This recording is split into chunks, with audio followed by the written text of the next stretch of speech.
She laughed in my face. That mocking, condescending chuckle that made my fingers curl into fists. "You're starting to sound like your mom," she sneered, blowing cigarette smoke in my direction like some rebellious teenager. That was the moment I knew my sister-in-law had crossed a line she wouldn't soon forget. And trust me, when someone disrespects your home, your rules, your basic human decency, you don't give them a warning. You give them a reckoning they'll remember every time they think about crossing you again. This is the story of how I transformed my entitled, rule-breaking sister-in-law from a nightmare house guest into a perfectly behaved visitor. And I did it without screaming matches, without physical confrontations, just with some clever psychological warfare. And the one thing every entitled person can't live without: Wi-Fi. We've all had that one person in our lives, haven't we? The one who walks through your front door like they own the place. Maybe it's a roommate who treats shared spaces like their personal dumping ground. Maybe it's a relative who thinks family means they can do whatever they want. Or maybe it's that so-called friend who treats your kindness like weakness, your rules like suggestions, and your patience like an endless resource. If you've ever laid awake at night, teeth gritted, listening to someone disrespect your home, if you've ever cleaned up after a grown adult like they're a toddler, if you've ever dreamed of serving up some perfectly justified revenge, then buckle up, because this story is about to become your new favorite. It all started with a knock at the door late one Thursday evening. Not the polite tap, tap, tap of someone who respects your time, but the impatient bang, bang, bang of someone who expects the world to revolve around them. And there she was, my sister-in-law, Jess, standing on my welcome mat like she owned it. Jess was in her mid-20s, but dressed like she was headed to a nightclub at 2 a.m., tight jeans, heel boots, and enough vanilla body spray to choke a horse. Behind her sat a suitcase that looked suspiciously overpacked for a couple days' stay. And of course, the moment she opened her mouth came the sob story. "We had another fight.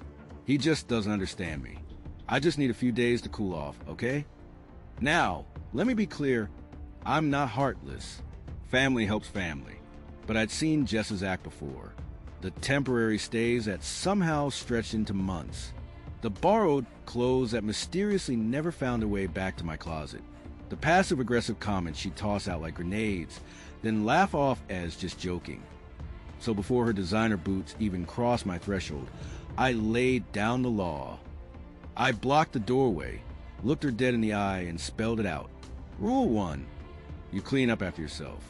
No leaving dishes piled up like you're some college freshman whose mommy still does your laundry. Rule 2, no blasting music past 10 p.m. We're not running a nightclub here. And Rule 3, the big one, the non-negotiable, absolutely no smoking inside. Not in your room, not by a window, not if you blow it outside. Our house, our rules. Jess nodded along with this reformative sincerity, batting her eyelashes like she was a misunderstood angel. "Of course. I totally get it, promise," she said, doing that fake little half-hug thing people do when they're lying straight to your face. She even pinky swore like we were 12 years old. I should have known better. Fast forward just 1 week. The house smelled like someone had turned an ashtray into a candle. Every flat surface in the kitchen was buried under a mountain of dishes. Plates crusted with food, cups stained with lipstick, utensils that looked like they'd been used to dig in a garden. And at 1 a.m. on a Tuesday, that damn Bluetooth speaker of hers was shaking the walls like we were living inside a subwoofer. I knocked on her door, politely at first. "Hey, Jess, can you keep it down? Some of us have work in the morning." No response, just a thumping bass shaking the doorframe. I knocked harder. "Jess, seriously, it's 1 a.m. The music cut off abruptly. The door swung open to reveal Jess, phone in one hand, cigarette in the other, looking at me like I had just asked her to donate a kidney. "Relax," she said, blowing smoke in my direction. "You're starting to sound like your mom." Then she actually had the nerve to laugh, this condescending little chuckle that made my vision go red at the edges. Oh no, she did not just say that. I didn't yell. I didn't scream. I just smiled a slow, dangerous smile and said, "Good night, Jess." Then I walked away, already plotting my revenge. Because here's the thing about people like Jess, They only understand one language: consequences. The next morning, I moved through the house like a ghost. First, the Wi-Fi password got changed to something even I couldn't remember without checking my notes. Then the laundry room got padlocked. No more free washes for Her Highness. The spare keys to the front gate vanished. The streaming service passwords updated. Every modern convenience she'd been taking for granted, gone. Then I sat back with my coffee and waited. It didn't take long. Around noon, Jess came stumbling out of her room like a zombie. Her phone clutched in her hand like a lifeline. "Why isn't the Wi-Fi working?" she whined, jabbing at her screen like that would magically fix things. I took a slow sip of my coffee, calm as a sniper lining up a shot. "Oh," I said, all innocence. "I figured since you don't follow the house rules, you must not need the house privileges either." The look on her face? Priceless.